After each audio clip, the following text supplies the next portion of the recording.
As Alexander the Great journeyed down the Indus River system, he encountered fierce resistance from the Mallians, a powerful and warlike Indian tribe. During the brutal campaign to subdue them in the winter of 326 to 325 BCE, Alexander, in a moment of characteristic impetuosity and frustration, led a reckless assault on one of their strongholds. This act of daring nearly cost him his life, as he suffered his most grievous wound, an arrow piercing his chest, plunging his army into despair and unleashing their furious retribution. The voyage down the Indus River system, while intended partly as a route of return and exploration, quickly devolved into a series of difficult and bloody campaigns against the independent Indian tribes and kingdoms inhabiting the riverbanks. Among the most formidable of these were the Mallians, Malavas or Malwas, and the Oxydracians Kudrakas, who lived in the populous region between the Asanines, Chenab, and Hydrouts, Ravi rivers. In the southern Punjab, these tribes, known for their martial prowess and fierce love of independence, had reportedly formed a confederation and amassed a large army to resist Alexander's advance. Alexander, determined to secure the entire Indus Valley and leave no significant hostile forces in his rear, resolved to crush their resistance. In the winter of 326 to 325 BCE, Alexander launched a multi-pronged campaign against the Mallian tribes. He divided his army into several columns to systematically sweep through their territory, capture their fortified towns, and prevent their forces from concentrating. He himself commanded one column, while other senior generals like Hephaestion, Craterus, and Ptolemy led others. The campaign was brutal and swift. The Mallians, though fighting with desperate courage, were no match for Alexander's battle-hardened veterans in open engagements. However, they defended their numerous fortified towns and cities with tenacity, leading to a series of difficult and costly sieges for the Macedonians.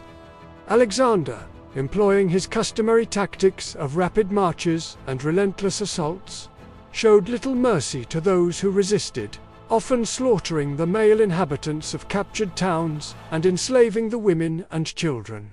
This policy of terror was intended to break the will of the Mallians and expedite their submission. The climax of the Mallian campaign, and one of the most dramatic and perilous episodes of Alexander's entire career, occurred during the siege of a major Mallian stronghold. Possibly their capital, its exact identity and location, perhaps near modern Multan, are debated by historians. The city was strongly fortified and defended by a large garrison of determined Mallian warriors. Alexander, as usual, was eager to press the assault quickly. After the outer defenses were breached, the Mallians retreated into their inner citadel, which was also well fortified. The Macedonians, tired from all the fighting and maybe intimidated by the fortress's strong walls, were pretty slow to set up the siege ladders and launch their usual fast attack. Alexander, ever impatient and frustrated by any hesitation, and always keen to inspire his men by personal example, seized a ladder himself. With his characteristic impetuosity and disregard for his own safety, he began to scale the citadel wall, urging his soldiers to follow. Only a few of his closest bodyguards managed to keep pace with him. Pusestus, who carried the sacred shield of Athena taken from Troy, Leonatus, and Abrius, a veteran soldier of distinction. Reaching the top of the wall, Alexander and his small group found themselves momentarily isolated, as the ladder they had used broke under the weight of others trying to follow, or other ladders were slow in coming. They were immediately assailed by a large number of Mallian defenders. Alexander, fighting fiercely, cleared a section of the rampart. Then, in a moment of almost suicidal daring, realizing he was a conspicuous target on the wall, and perhaps hoping to create a diversion or inspire a renewed assault from below, he leaped down from the battlements into the citadel among the astonished enemy. His 3 companions immediately followed him. For a brief, terrifying period, Alexander and his 3 bodyguards fought back to back, surrounded by a throng of Mallian warriors. Abrius was struck down and killed early in this desperate melee. Alexander himself, though fighting with incredible skill and fury, was a prime target. Suddenly, a Mallian arrow, shot from the wall or a nearby tower, struck him with terrible force in the chest, on his right side, piercing his breastplate and lodging deep in his lung. He collapsed, blood pouring from the wound, struggling for breath. Peucestas heroically stood over the fallen king, using the sacred Trojan shield to protect him from further blows and missiles. Leonatus also fought valiantly to defend their stricken commander. The situation was desperate. Below, the Macedonian soldiers, witnessing their king fall inside the enemy citadel, were seized by a mixture of terror, grief, and uncontrollable rage. They redoubled their efforts to scale the walls, driven by a desperate urgency to rescue Alexander or avenge his death. Some hammered at the citadel gates with axes, while others scrambled up ladders or even drove pegs into the mud brick walls to create handholds.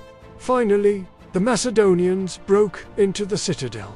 They found Alexander lying grievously wounded, protected by the bleeding Peucestas and Leonatus.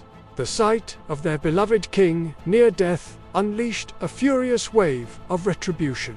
The Macedonian soldiers, in a frenzy of grief and vengeance, slaughtered every man, woman, and child they could find within the Mallian stronghold, sparing no one.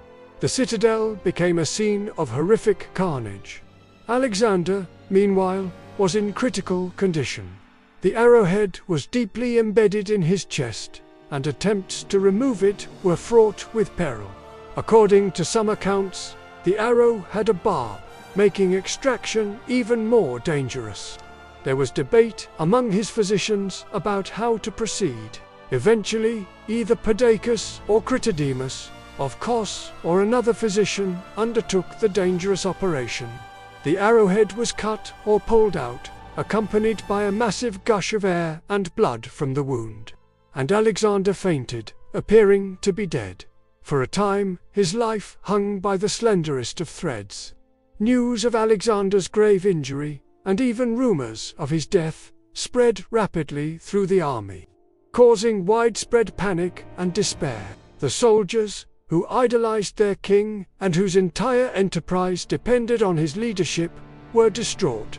To quell the rumors and restore morale, Alexander, as soon as he was barely able to be moved, insisted on being shown to his army. He was carried on a litter to the riverbank and then placed on a ship so his soldiers could see him alive. Later, though still extremely weak, he even mounted a horse for a short period. These appearances, though they must have caused him immense pain, had the desired effect, reassuring his troops and quelling their anxieties. The wound to his lung was the most serious Alexander ever received, and he likely suffered from its effects for the rest of his life. His recovery was slow and painful. However, the Mallian campaign, though nearly fatal for him, did achieve its military objective. The brutal sack of the Mallian stronghold and the subsequent ruthless pacification of their territory, along with the submission of the neighboring Oxydracians, who, terrified by the fate of the Mallians and Alexander's ferocity, surrendered without further resistance, secured this volatile region. This episode, however, highlighted Alexander's increasing recklessness and his tendency to expose himself to extreme personal danger, a trait that both inspired his men and deeply worried his commanders. It also demonstrated the fierce, almost fanatical devotion he commanded from his soldiers, and the terrifying fury they could unleash when their king was threatened. The conquest of India was proving to be a far more costly and perilous undertaking than perhaps even Alexander had initially anticipated. If you enjoyed the video, do me a favor, share it, smash that like button, and don't forget to subscribe to the channel. Thanks a ton.